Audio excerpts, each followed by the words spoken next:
Welcome, ladies and gentlemen, to the Snake Pit Podcast, your one and only stop for all things entertainment, all things homegrown. Coming to you out of Toledo, Ohio, I'm your host, Jake Pilewski. You can follow us at jakepilewski.com. That's Pilewski. The Snake Pit. All right, ladies and gentlemen, I'm proud to announce this is the second podcast of the Snake Pit Podcast. You can check out at jakepilewski.com, trying to promote local businesses, local artists, all part of the Toledo entertainment scene. Well, today I'm happy to announce that I have here, I want to say, not a jack of all trades, but a Jill of all trades. Some would consider her to be the queen of Toledo rock. Ladies and gentlemen, I have here Nicole Khoury. And she wears many hats, and we're going to get to every one of them tonight. I mean, as far as I hope. So, how you doing, Nicole? I'm very good. How are you, Jake? Very good, very good. Thanks for being here. No, thanks so much for having me. I appreciate it. Here at Veritas, a little cheap plug. It's so beautiful. Veritas Cork and Craft at the corner of Jefferson and Superior.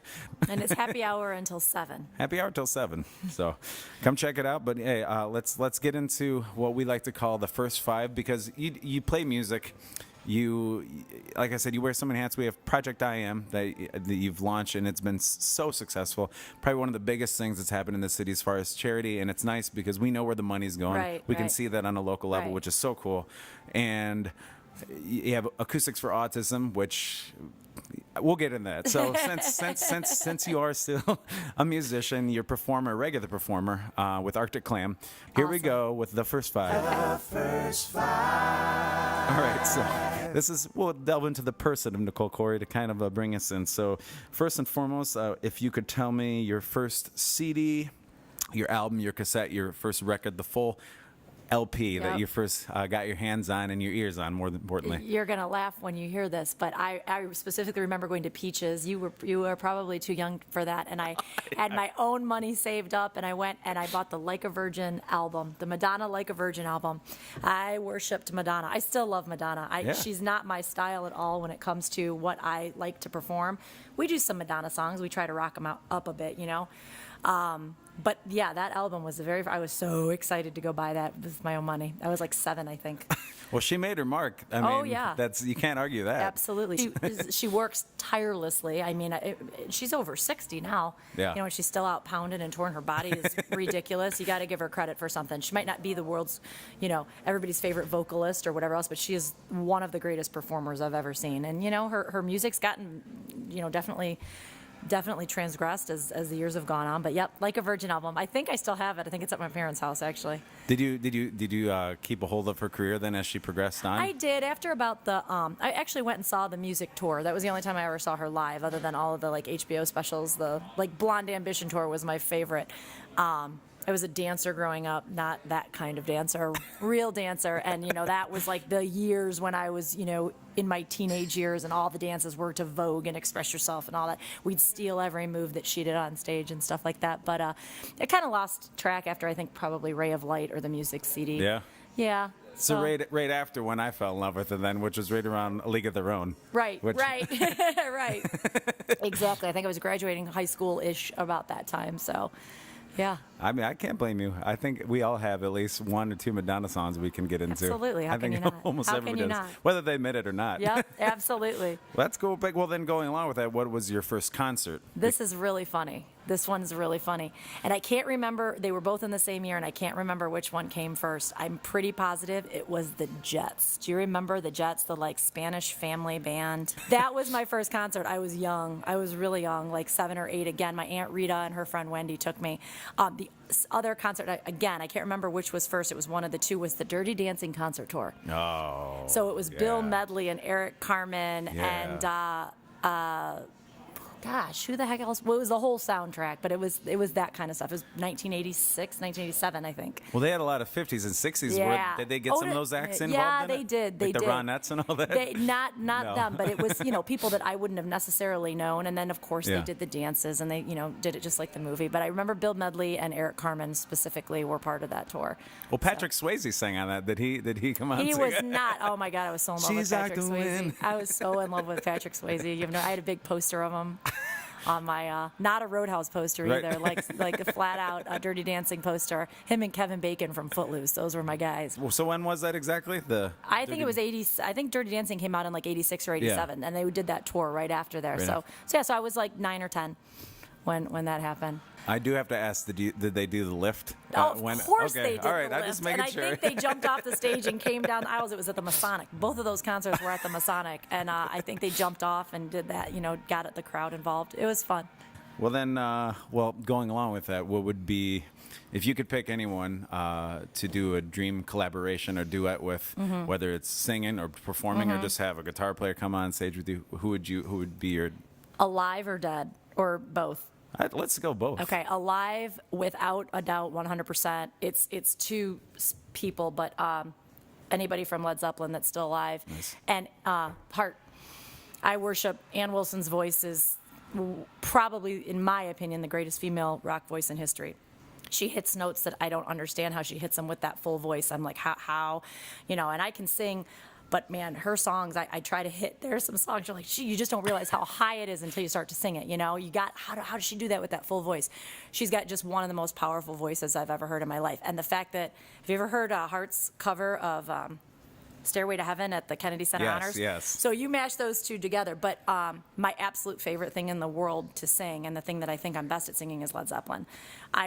We talk all the time. We should do just a Led Zeppelin tribute band that does something. Hell, when Zoso comes, they're selling out everything. Why not we've definitely got some of the most amazing musicians around in this city.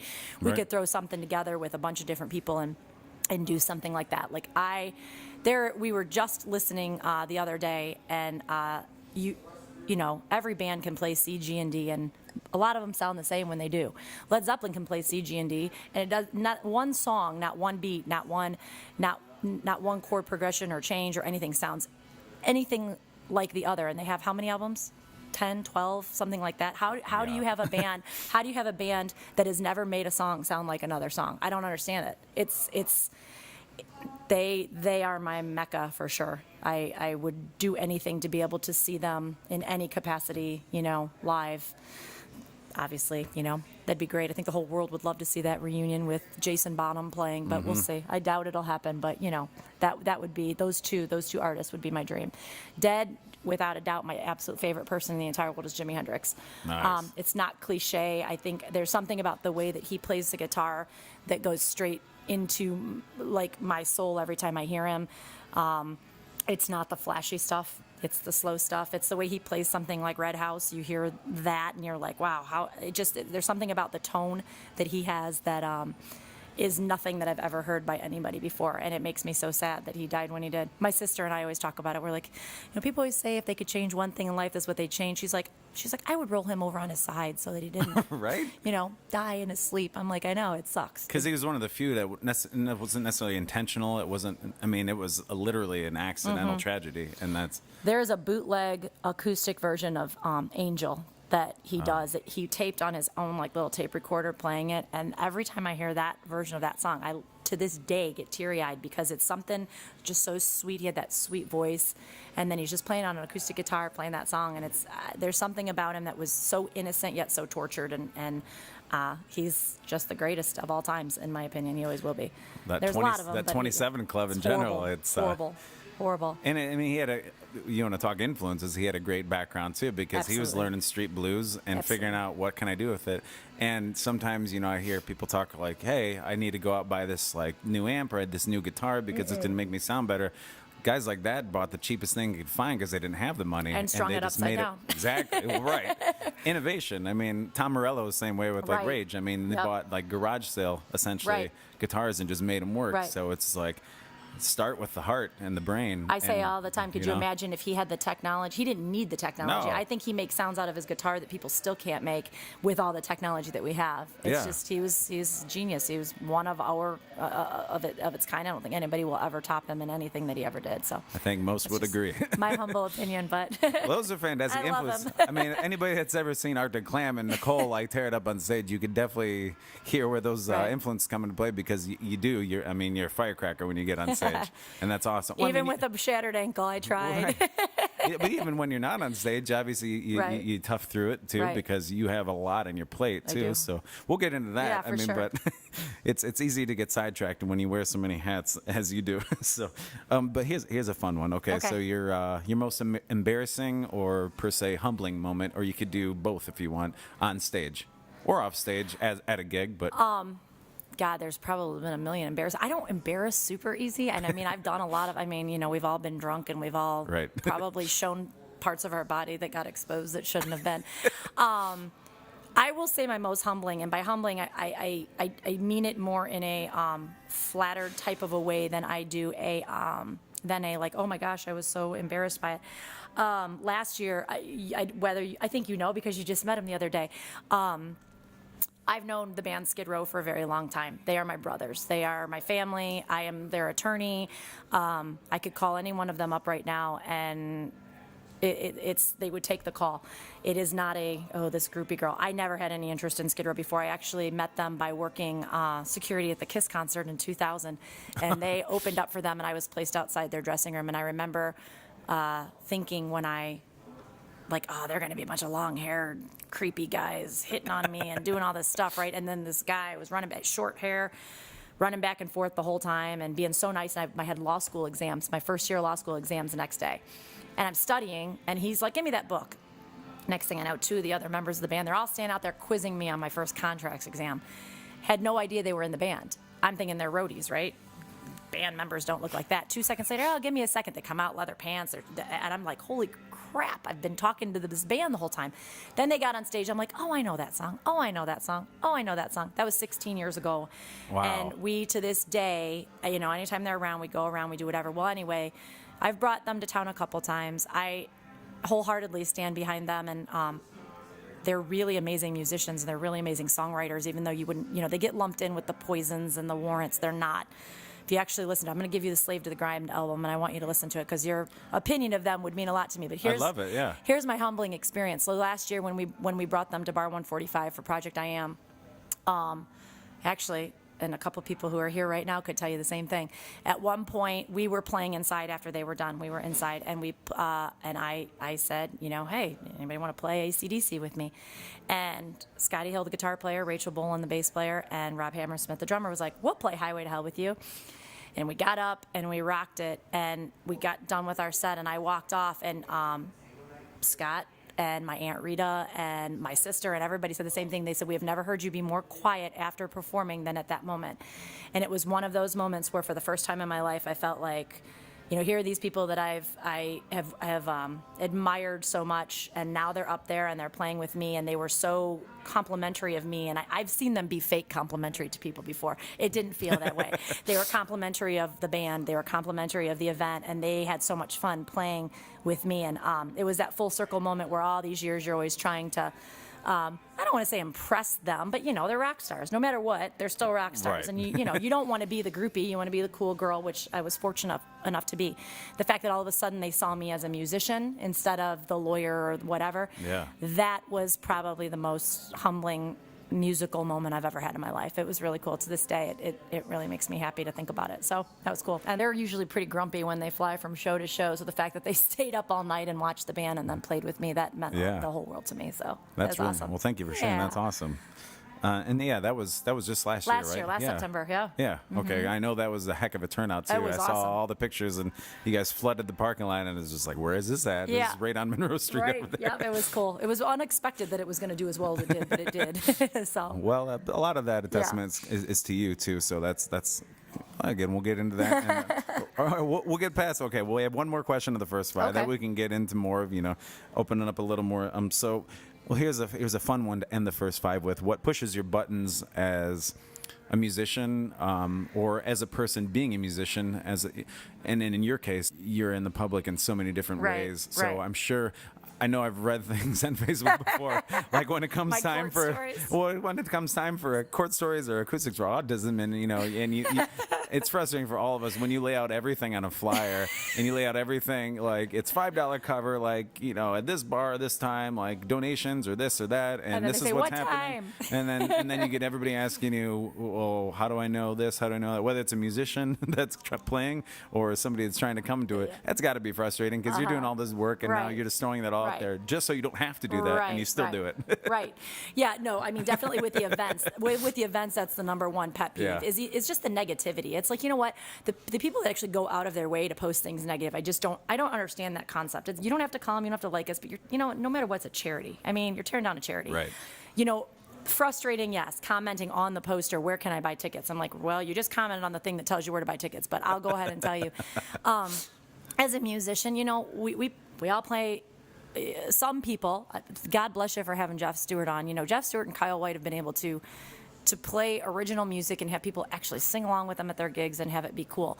A lot of us, well, I don't write, and there's kind of a reason I don't, but I don't write. I do what I do. Frustrating things are, you know, people, of course, and they think you're a walking jukebox. You know what I mean? You play blah blah, and I'm like, I don't even know what that song is, let alone like I just can't do it. You know that.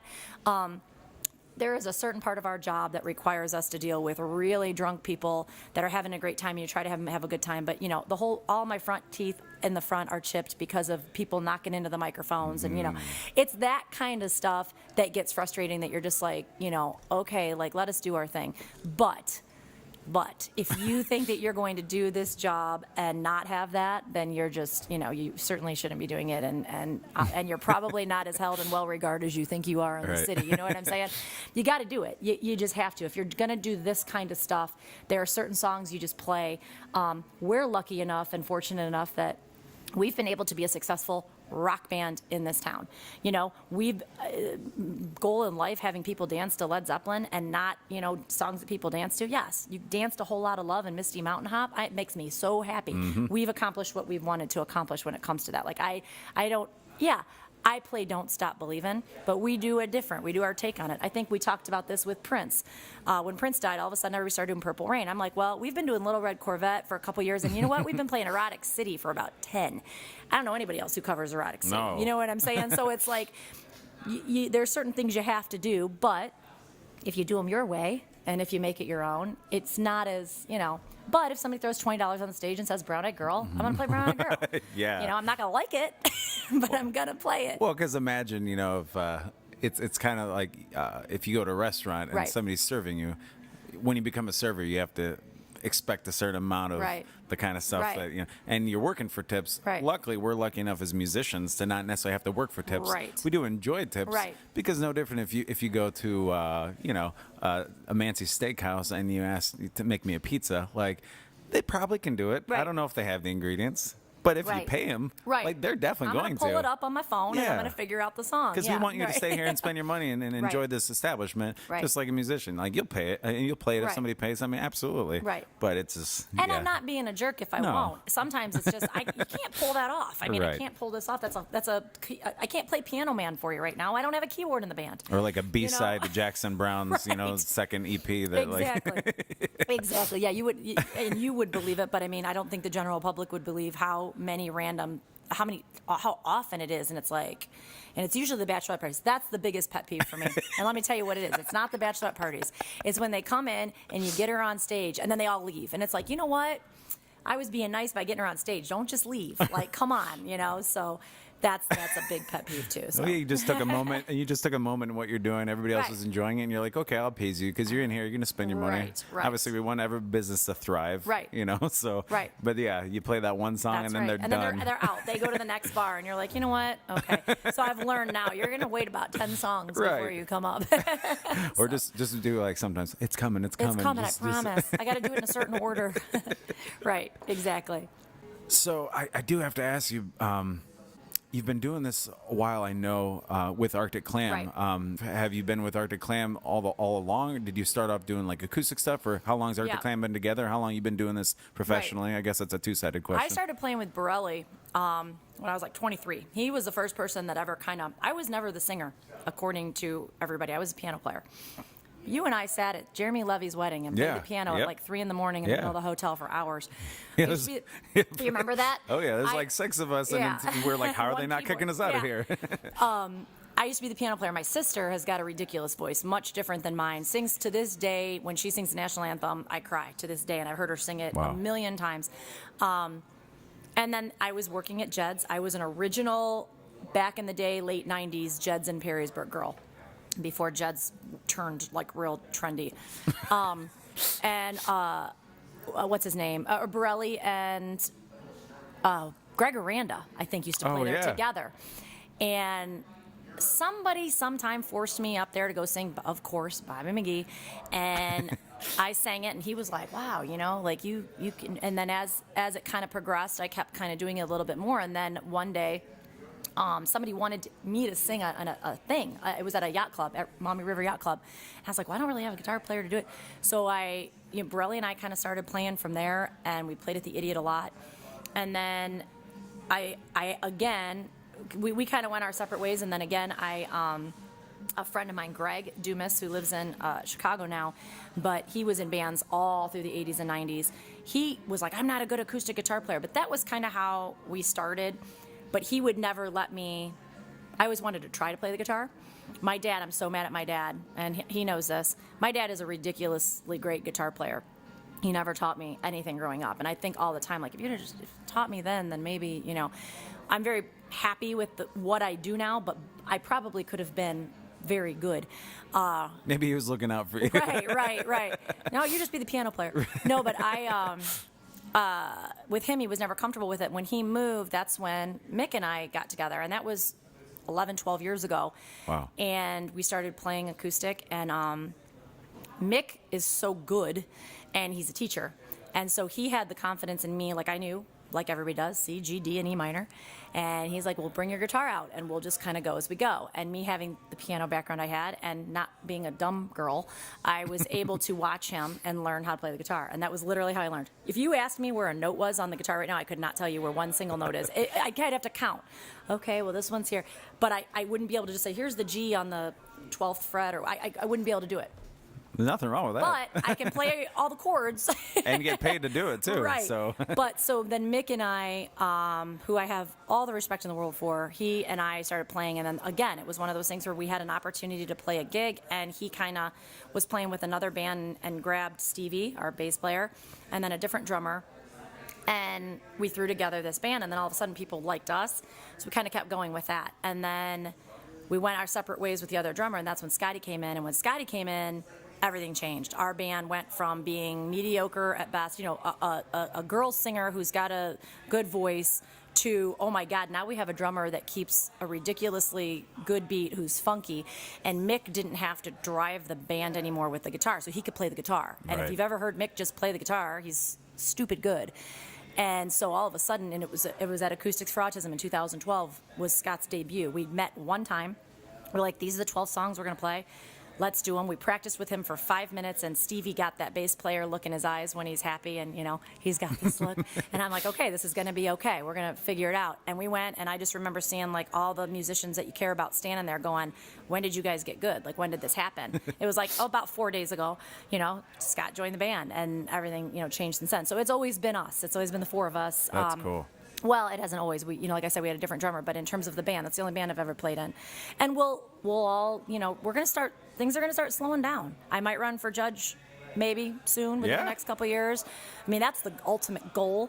You know, Scott's job, he's working 1 million hours a week. Mick is in school full time, you know, and everything. And Stevie is probably moving out to LA with his girlfriend in January, you know, so things are going to start to change a little bit. We're not gonna call it quits. We're very fortunate to have Scott Biddle, and who is a sub here and there. I mean, Mick's been playing in bands for 25 years. So is Scott, but Scott still enjoys it. Mick's burn out, you know, and I mean, he's which the best. happens. It happens. He's the best there is, but you know, you need to give him his time to go and do whatever. And you know, to have Scott Biddle be the next guy in line is an awesome thing. And then Jay is our bass player that filled in for Stevie when Stevie was gone, and he's stupid good too. So it's like, when you step down from your Mick and your Stevie to Scott Biddle and Jay, it's like, okay, it's a sideways step. It's not necessarily a step down, So, and we've all talked about what we want to do. We're not going to pound it and do it, every weekend or every other weekend and this, that, and the other. We're just going to do what we want to do, play the places we want to play, and do what we want to do, and keep everybody happy. I mean, we're 40 plus. I'm almost 40. This guy's going to be 48 in a couple days. I mean, you'd never guess it. Mix 46, 47. I mean, we're not young. We feel young, and I think we look young. Sometimes that's all that matters, though, too. You know what I mean? But it's like, you sit there, you work all day, and then you're Yeah. like, shoot, I got to play Bar 145 at 10:30 tonight. Like, oh my God.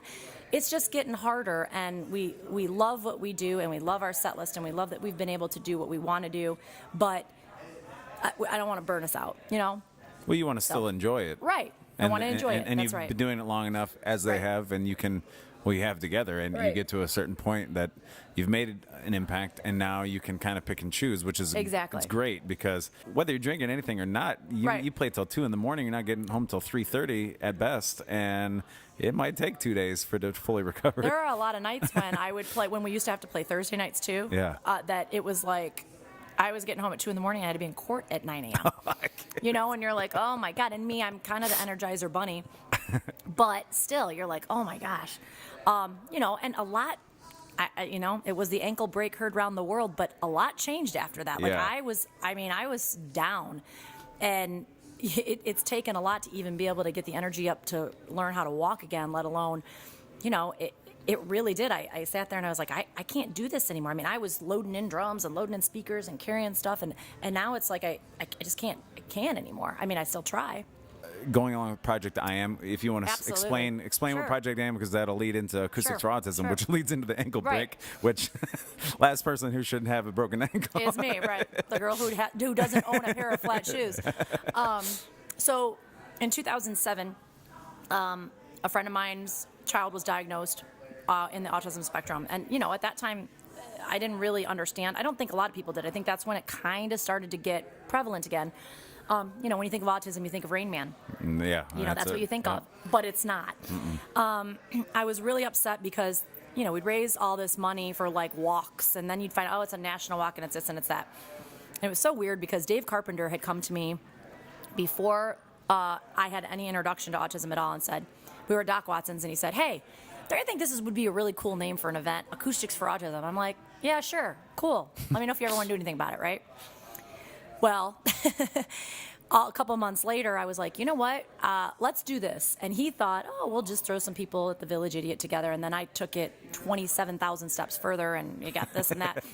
And so the very first event we ever had, so we formed Project I Am, and the very first event that we ever had, we were expecting, a couple bands during the day. We had 17 bands. We made over $10,000. And the thing that bothered me the most was that all the money that anybody raised for anything went to corporations and national levels. So I'm thinking, okay, so these families are the ones that are struggling. These families are the ones that don't have the money to pay for their kid to go to therapy, and insurance isn't covering this stuff. So why is this money going to this national organization who's paying for the new TV in the waiting room and the new desks and the salaries and this and that? I'm all for it. That's fine. But that's not what I want to do. And I couldn't get any support except from Toledo Hearing and Speech Center, who no longer exists, unfortunately, and the HOPE program up in Detroit, Michigan, which was an amazing program, and they no longer exist anymore. And I couldn't get anybody to support it, and I said, well, screw you. I'll do it myself. I'll do it. Don't challenge me, because it's going to be done. And then it did really well. And then all of a sudden my phone starts ringing with all the people that I went to originally. I said, no. You didn't want anything to do. You're not having, now I'm upset. Now I'm mad. And that's where you don't want me to be. But so we're coming up on our 10th Acoustics for Autism will be in March. Wow. And I mean, as you know, it went from a Sunday at the Village Idiot, inside the Village Idiot, to now we've taken over the whole block. Yeah. We've got 50, to say the least. Yeah, 50 some bands. More people want to expand and do more things in their places. And it's like, it's just become it's become a staple of the community. It's become Lollapalooza of Northwest Ohio in March outside in Maumee, Ohio. And on a Sunday. And we've raised a ridiculous amount of money, and we've given out a ridiculous amount of money. This last year especially, and a lot of it probably had to do because I was in my bed so darn much, we gave out more money than we ever have. And I mean, we've given out over $125,000 to families in the area. And then we decided to start doing this plugged in thing in the summer. And it wasn't supposed to necessarily be every year. It was supposed to be, I learned that after George Clinton. George Clinton was so much fun. Oh my gosh. Funnest concert ever in the entire world. And then we tried so hard to push the next year to do a concert, and nothing fit, nothing felt right. And you're talking about these bands. I mean, if you're in Toledo, you know who I am, you know I do a good job, you know that the events are successful. But when you're talking to management in LA, they don't care who you are. You're getting these quotes on these bands that you're going, are you kidding me? I remember like somebody came to me, like Flock of Seagulls wanted $35,000. I was like, are you out of your mind? Like, are you kidding me? This is ridiculous. Maybe in 87. Right. I just won't do it. So then we didn't do it in 2014, and then all of a sudden, 2 days before Acoustics for Autism in 2015, Joan Jett fell in my lap. And I was like, this is not for real, is it? And I had to make, and the worst week you could ever talk to me is when I'm like, I need you, do you want to do this? Here's the contract. And I'm like, I guess so, but only if I'm allowed to announce it and start selling tickets this Sunday, which means I have 1 day to get tickets printed up. Right. And figure this whole thing out. And that was such a ridiculously successful show. So again, how do you follow that up? You don't just want, and I mean, we reached out, we tried to go really big. We were days away from securing a really big name, which I'm not going to release because I'm hoping next year we can do it. And then the lead singer got sick and they didn't want to commit to anything else. And I was so depressed. And then I thought, we're not going to do anything this year, and that's okay. It's probably not the best year for me anyway. And then I got a call from Michael Glebicki, lead singer of Rusted Root.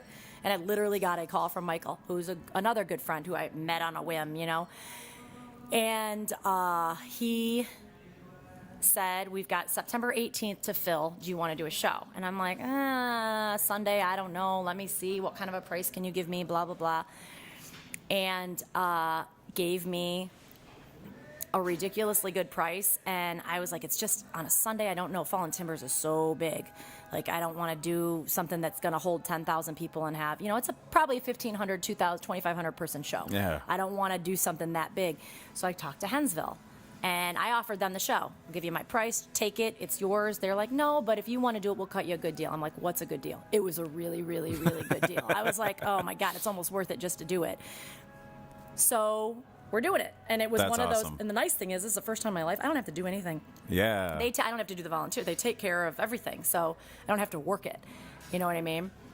And so we'll see. I mean, this charity is not going anywhere anytime soon. The 10th anniversary is next year of Acoustics for Autism. I don't know how I can get much bigger, but I'm going to try. I'm going to try. It's literally, I mean, if anybody listening has never been to it, please go to it. It'll be Sunday, March 5th this year. It's crazy how big it's gotten. It's awesome how big it's gotten. It's a cool environment. It's a cool vibe the whole day. And there's never anything bad. It's like a 12-hour event, isn't it? Or something like that. It starts at noon, it goes till 2 a.m. So longer than 12 and and the thing is about it too is that I have had very few, if any, complaints after the show about how a person, I mean, there's still a sense of responsibility of the parent. Correct. You got to know what your kid can deal with, what they can't. But you know what? There's a lot of parents who thought that their kids couldn't deal with it. And they came up to me hugging and crying because my kid is out there dancing and clapping and having a great time. I've never seen him do that. Music is therapeutic. Music is healing. Absolutely. It gives people a nice reprieve to have something to do in March. You know what I mean? Yeah. We kind of do it before, before St. Patrick's Day. And nobody's grilling out on the Sunday in March. Except for us at Acoustics for Autism. Correct. Yeah, I saw Jeannie's Weenies out there. That's right. Well, speaking of Project I Am, so we have Acoustics for Autism, as you mentioned, Rusted Root. That's Sunday, September 18th, 2016. We're coming up on that real quick at 6 p.m. Rusted Root with special guests Arctic Clam. That's so you get to rock the stage as well, and it'll be at Hensville. Every show that I've brought with a national act, the ticket price has been $15 or less, and there's a reason for it. That is a way for me to kind of, in a weird sort of way, thank the community for, again, supporting us, supporting the cause, and it's a way for me to say, you might not be able to afford to go to Huntington Center and pay $90 to go see KISS, but you can have a really good time on a Sunday night for $10 and support a good cause. Why not? Why not come out? And that is how we've always been successful. All ages, and it's rain or shine, and it's $10. So The Andersons has tickets. I was just going to ask you where you can get tickets. Both Mommy and Toledo Andersons, and then the Swamp Shop does. I have tickets on hand. Awesome. And there is an online link. It all goes through Hensville. Of course, there's service fees with that. Just go to the Andersons, buy yourself a ticket. They're very limited. We've only got 3,000 total. So, it will go fast. They're going fast. I keep, as in good Toledo fashion, everybody waits the last minute to do everything. I keep trying to tell them it's not going to, you did that at Joan Jett. Look what happened. We had to cut off sales at the door. So don't do that. This is a really fun way to close out the summer in Toledo. Well, awesome. Well, thank you for being here, Nicole. Really quick, I want to throw in before I get to the last thing, which I always like for folks to leave some advice with. Do you have any just nice little fun story, because you are an attorney as well? And, do I have any stories? Do you have any stories that we can play for families? My favorite, God rest his soul, my favorite client ever, one of my favorite clients ever, Bill. I won't say his last name, but he was a big old grizzly kind of motorcycle guy, and he was a Fulton County guy, and he always got trouble in Maumee because part of Swanton goes to Maumee Court. Every time we'd walk into court, he'd look at me, and his eyes would always be at my chest. And oh, Nicole, I didn't do this, and blah blah blah. By the way, your breasts look very nice today. And I'd be like, okay, Bill. And then one day we were standing up there, and he grabbed my butt right on the record in front of the judge, and I'm like, Bill, did you just grab my butt in front of the judge? And then he unfortunately, I did not represent him on this, went to prison for a little while, and he wrote me a poem. And it's my favorite thing ever, and I have the poem at home. But he calls me, it starts off and it says, to you, my defender, I write what I feel inside. You are so tall and slimber, oh, you, my public defender. There's a song in there, Jake. I was just going to say, you said you didn't want to write, but here you go. You can do the whole Bernie Taupin and Elton John thing. Somebody give you the lyrics, just put some melody to it. As you see from me on Facebook, there are stories every day. Every day I look at myself, and I'm like, I truly could not make this stuff up. The things that people say that, it wasn't a DUI. I got massaged with oil that contained alcohol in it. Oh, really? That's how you blew a point too. It's so incredulous. The people. It's a very ungrateful job. People think that teachers are, like the most unthanked profession. No. Be a public defender. Mind you, I have my own private practice as well. Couldn't survive on the $20,000 income that I make. But we pound our butts. We work. We defend your constitutional rights every day, and we get treated awful. The patience you must have because you play live music in public, right? In bars, you have an organization that just like anything else goes. You want to do something good. There's always going to be somebody to have exactly. Yep. That's just how that works. And you're as a public defender, right? I mean, you have private practice attorney as well, but you are constantly disrespected in everything that you do. It's the ultimate form of customer service. Yeah, right. Exactly. In every embodiment. Exactly. Well, I want to thank you for being here. This is Nicole Khoury, ladies and gentlemen, and she's going to leave you with some words of advice for anybody aspiring to be, a musician or aspiring to. I do want to say, if you're aspiring to have a charity, I do like something you said earlier about the fact that to do it yourself. Yeah. Because grassroots, man. Yeah, I mean, because people would be astonished if they looked at the statistics of how many of these big charities we hear on a national level of where the money actually how goes. Little amount of the actual money goes to where it needs to be. And some people are like, well, I had a great experience. It's like, well, you drew the winning lottery ticket because there was millions out of the billions that went to just advertising and then the CEO and all that. So thanks for doing that. That's awesome, because if you want to do it, just do it. So give us some advice for anybody aspiring to do anything, really, because you've done a lot. I guess the biggest thing for me is, I'm a doer. That's all there is to it. I'm a doer. If I see a problem, I do what I can. I don't sit there and complain about it. I do what I can to make a difference and change it. Leave your pretentious attitudes at the door. You can't, we are, and I'm not saying this, I have been to every big city, in this country, and a lot of them overseas too. We are so lucky to have the quality of musicians that we have in this town. We are so lucky that we have bar owners that allow us an opportunity, usually somewhere 7 days a week, where you can go and you can play music and you can earn a living doing so. Do your own thing. Everybody's come up with your shtick for your band. Come up with your thing for your band and the reason that you are what you are. And the minute that you get an attitude and the minute that you get pretentious, that is when you lose respect of the musicians in the city, and that is the last thing you want to do.